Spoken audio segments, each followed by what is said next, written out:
আত্মজীবনীর একটি পাতায় সুভাষচন্দ্র লিখছেন, যখন স্কুল ছাড়লাম তখন যদিও দারুণ এক পরিবর্তনের ঝড় আমার মধ্যে বইছিল, তবুও ইতিমধ্যে নিজের সম্বন্ধে আমি কতকগুলো সিদ্ধান্ত নিয়ে ফেলেছিলাম। আমার জীবনের ধারা হবে অন্য রকম, যা আমার আধ্যাত্মিক কল্যাণ ও মানব সমাজের উন্নতির সহায়ক হবে।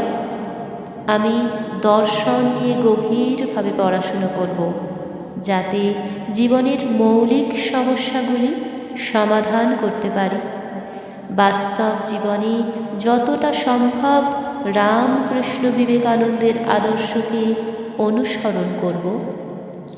বিবেকানন্দ ও রামকৃষ্ণের মধ্যে যে দর্শন আমি খুঁজে পেয়েছিলাম তা আমার প্রয়োজন মেটাবার পক্ষে প্রায় যথেষ্ট ছিল, এবং তাকে ভিত্তি করে আমার নৈতিক ও বাস্তব জীবন নতুন করে গড়ে তুলতে আমি পেরেছিলাম।